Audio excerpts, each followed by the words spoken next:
ಇಂದು CM Siddu, DCM DK Delhi ಪ್ರವಾಸ. MUDA Valmiki ಬಗ್ಗೆ high command ಬುಲಾವ್.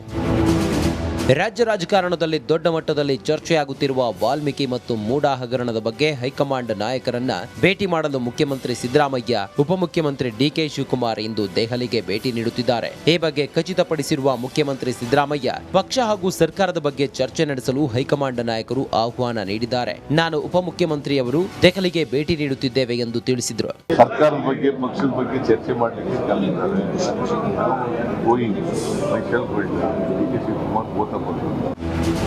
ಮೂಡ ಪ್ರಕರಣವನ್ನ ಮುಂದಿಟ್ಟುಕೊಂಡು ಬಿಜೆಪಿ ಮತ್ತು ಜೆಡಿಎಸ್ ಬೆಂಗಳೂರಿನಿಂದ ಮೈಸೂರಿನವರೆಗೆ ಪಾದಯಾತ್ರೆ ನಡೆಸುತ್ತಿದೆ. ಇದರ ಜೊತೆಗೆ ಮಹರ್ಷಿ ವಾಲ್ಮೀಕಿ ಅಭಿವೃದ್ಧಿ ನಿಗಮದ ಅಕ್ರಮ ಹಣ ವರ್ಗಾವಣೆ ಪ್ರಕರಣದಲ್ಲಿ ಜಾರಿ ನಿರ್ದೇಶನಾಲಯ ಮುಖ್ಯಮಂತ್ರಿ ಸಿದ್ದರಾಮಯ್ಯ ಅವರಿಗೆ ನೋಟಿಸ್ ನೀಡಲು ಮುಂದಾಗಿದೆ. ಈ ಮೂಲಕ ಕರ್ನಾಟಕದಲ್ಲಿರುವ ಕಾಂಗ್ರೆಸ್ ಸರ್ಕಾರವನ್ನ ಅಸ್ಥಿರಗೊಳಿಸಲು ನಡೆಸುತ್ತಿರುವ ಹುನ್ನಾರ ಎಂಬ ಟೀಕೆಗಳು ಕೇಳಿಬಂದಿವೆ. ಈ ಹಿನ್ನೆಲೆ ಕಾಂಗ್ರೆಸ್ ಹೈಕಮಾಂಡ್ ರಾಜ್ಯ ನಾಯಕರ ಜೊತೆ ಚರ್ಚೆ ನಡೆಸಲು ಮುಂದಾಗಿದೆ. ಒಂದು ವೇಳೆ ಜಾರಿ ನಿರ್ದೇಶನಾಲಯ ನೋಟಿಸ್ ನೀಡಿದ್ರೆ ಅನುಸರಿಸಬೇಕಾದ ಕಾರ್ಯತಂತ್ರಗಳ ಬಗ್ಗೆ ರಣನೀತಿ ರೂಪಿಸುವ ಸಲುವಾಗಿ ಹೈಕಮಾಂಡ್ ಸಮಾಲೋಚನೆ ನಡೆಸಲಿದೆ.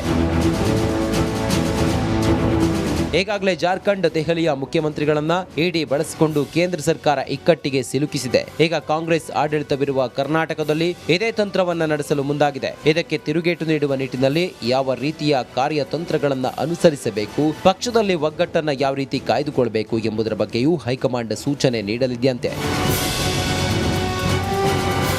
Bureau report, Republic Kannada.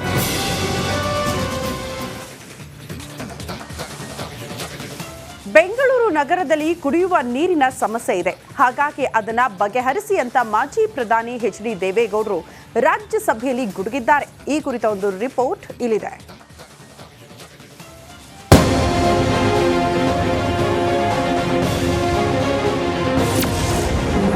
Bengaluru ಕುಡಿಯುವ ನೀರಿನ ಸಮಸ್ಯೆ ಬಗೆಹರಿಸಿ. ಬಜೆಟ್ ಅಧಿವೇಶನದಲ್ಲಿ ದೇವೇಗೌಡರ ಅಬ್ಬರದ ಮಾತು.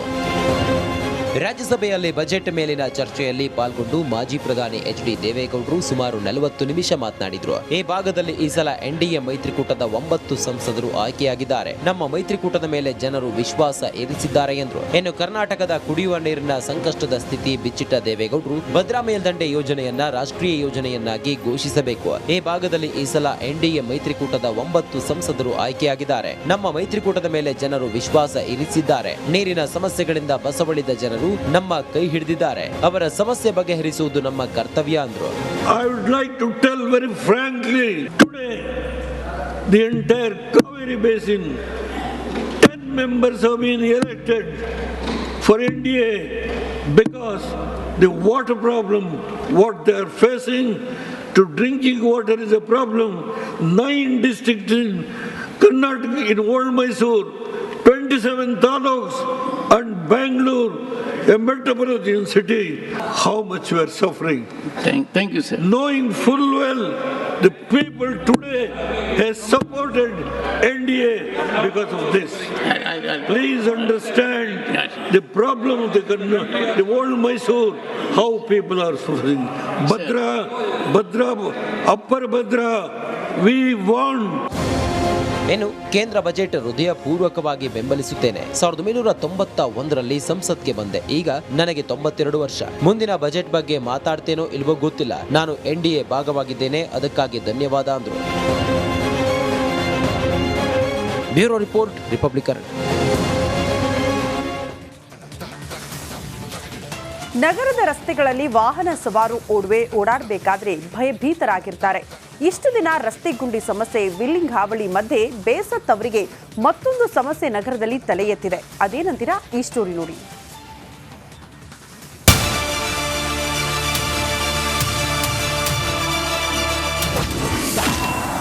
ಬೆಂಗಳೂರಿನಲ್ಲಿ ಪಂಕ್ಚರ್ ಮಾಫಿಯಾ. ರಸ್ತೆಯಲ್ಲಿ ಮೊಳೆ ಹೊಡೆಯುತ್ತಾರೆ, ಹುಷಾರ್. ಸಿಲಿಕಾನ್ ಸಿಟಿಯಲ್ಲಿ ಜನ ದುಡ್ಡು ಮಾಡಬೇಕಂತ ಬೇರೆ ಬೇರೆ ಮಾರ್ಗ ತುಳಿತಾರೆ.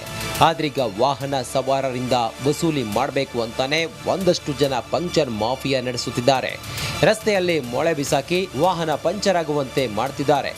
ಇತ್ತೀಚೆಗೆ ವಾಹನ ವಾಹನ ಸವಾರರು ರಸ್ತೆ ಮೇಲೆ ಓಡಾಡಬೇಕಾದ್ರೆ ಭಯಭೀತರಾಗ್ತಾ ಇದ್ದಾರೆ. ಪ್ರಮುಖ ಕಾರಣ ಅಂದರೆ ನಮ್ಮ ವಾಹನ ಯಾವಾಗ ಕೆಟ್ಟು ನಿಲ್ಲುತ್ತೆ, ಪಂಚರ್ ಆಗುತ್ತೆ ಅನ್ನೋ ಭಯ ಅವರಿಗೆ ಕಾಡ್ತಾ ಇದೆ. ನಗರದ ಮೇಲ್ಸೇತುವೆ ಅಂಡರ್ ಪಾಸ್ಗಳಲ್ಲಿ ಬೇಕಂತ ಮೊಳೆ ಬಿಸಾಕಿ ಪಂಚರನ್ನು ಮಾಡೋಕ್ಕೆ ಒಂದಿಷ್ಟು ಜನರು ಮುಂದಾಗ್ತಾ ಇದ್ದಾರೆ. ನಗರದ ಜಾಲಹಳ್ಳಿಯ ಕುವೆಂಪು ಮೇಲ್ಸೇತುವೆಯಲ್ಲಿ ಇಂಥದ್ದೊಂದು ಘಟನೆ ಕೂಡ ನಡೆದಿತ್ತು. ಸಂಚಾರಿ ಪೊಲೀಸರು ಆ ಮೊಳೆಯನ್ನು ಸಹ ತೋರಿಸಿದ್ರು. ಅಂದರೆ ಬೊಗಸೆ ಮೊಳೆ ಬಿದ್ದಿತ್ತು. ನಗರದಲ್ಲಿ ಎಲ್ಲೆಂದರಲ್ಲಿ ವಾಹನಗಳು ಪಂಚರ್ ಆಗಿ ನಿಲ್ತಿವೆ. ನಂತರ ಪಂಚರ್ ಹಾಕಲು ನೂರಾರು ರೂಪಾಯಿ ವಸೂಲಿ ಮಾಡ್ತಿದ್ದಾರೆ. ಇದರ ಹಿಂದೆ ಪಂಚರ್ ಅಂಗಡಿಗಳ ಕೈವಾಡ ಇದೆ ಅನ್ನೋ ಅನುಮಾನ ಶುರುವಾಗಿದೆ. ಜಾಲಹಳ್ಳಿಯ ಕುವೆಂಪು ವೃತ್ತದ ಕೆಳ ಸೇತುವೆಯಲ್ಲಿ ಮುಷ್ಟಿಗಟ್ಟಲೆ ಮೊಳೆಗಳು ಪತ್ತೆಯಾಗಿವೆ. ಸ್ವತಃ ಟ್ರಾಫಿಕ್ ಪೊಲೀಸರೇ ಮೊಳೆಯನ್ನ ರಸ್ತೆಯಿಂದ ತೆಗೆದಿದ್ದಾರೆ.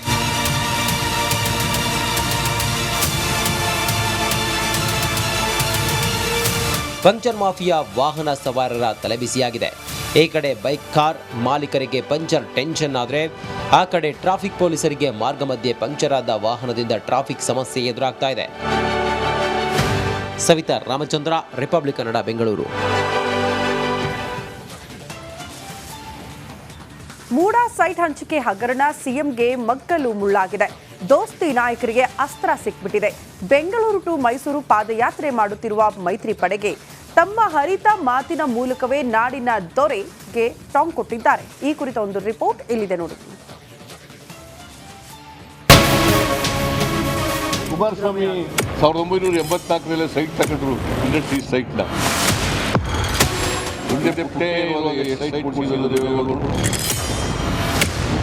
ಬಿಜೆಪಿಯವರು ಇದಾರಲ್ಲ, ಬ್ಲ್ಯಾಕ್ ಮೇಲ್ ಮಾಡೋದ್ರಲ್ಲಿ ವಿಷಯ.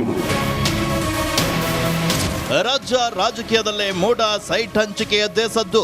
ಕಾಂಗ್ರೆಸ್ ವಿರುದ್ಧ ದೋಸ್ತಿಗಳು ನಿಗಿನಿಗೆ ಕೆಂಡವಾಗಿದ್ದಾರೆ. ಸಿಎಂ ಸಿದ್ದರಾಮಯ್ಯ ವಿರುದ್ಧ ಕೇಂದ್ರ ಸಚಿವ ಎಚ್.ಡಿ. ಕುಮಾರಸ್ವಾಮಿ ಅಂತೂ ಕೆಂಡವನ್ನ ಉಗುಳ್ತಾ ಇದ್ದಾರೆ. 1984ರಲ್ಲಿ ಇಂಡಸ್ಟ್ರಿ ಸೈಟ್ ತಗೊಂಡ್ರು, ಅವರು ಇಂಡಸ್ಟ್ರಿ ಮಾಡಿದ್ರ ಅಂತ ಎಚ್.ಡಿ.ಕೆ ವಿರುದ್ಧ ಸಿಎಂ ಕಿಡಿಕಾರಿದ್ರು. ಕುಮಾರಸ್ವಾಮಿ ಬಹಳ ಮಾತಾಡ್ತಾರಲ್ಲ, 1984 ಸೈಟ್ ತಗೊಂಡ್ರು, ಇಂಡಸ್ಟ್ರಿ ಸೈಟ್ನ. ಪೊಸಿಷನ್ ಸರ್ಟಿಫಿಕೇಟು ತಗೊಂಡಿದ್ದಾರೆ. ಆಮೇಲೆ ಬದಲಿ ನಿವೇಶನ್ಗೆ ಅರ್ಜಿ ಹಾಕೊಂಡಿದ್ದಾರೆ. ಇಂಡಸ್ಟ್ರಿ ಮಾಡಿದ್ರ? ಯಾರು ಹೇಳಿದ್ರು ಕೊಟ್ಟು ಪೊಸಿಷನ್ ಸರ್ಟಿಫಿಕೇಟ್ ತಗೊಂಡಿದ್ದಾರ? ಪೊಸಿಷನ್ ಸರ್ಟಿಫಿಕೇಟ್ ಸುಳ್ಳು ಹೇಳಿದ್ರು ಅವ್ರು ಹೇಳಿದ್ರು.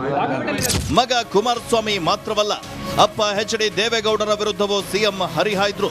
ಪುಟ್ಟಯ್ಯ ಇದ್ದಾಗ ಎಷ್ಟು ಸೈಟ್ ಕೊಡಿಸಿದ್ರು ದೇವೇಗೌಡರು, ಅವರ ಮನೆಯವರಿಗೆ ಎಷ್ಟು ಸೈಟ್ ಕೊಡಿಸಿದ್ದಾರೆ ಅಂತ ಪ್ರಶ್ನೆಗಳ ಸುರಿಮಳೆಯನ್ನೇ ಸುರಿದ್ರು.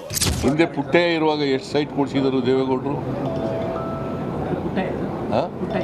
CITB ಇದ್ದಾಗ ಎಷ್ಟು ಸೈಟ್ ಕೊಡಿಸಿದ್ದಾರೆ?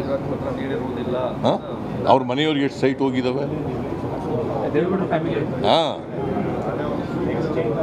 ಸುಮ್ಮನೆ ಇವೆಲ್ಲ ಹೇಳಕ್ಕಾಗಲ್ಲ. ನೀನು ಬೇಕಾದ್ರೆ I will give you the record.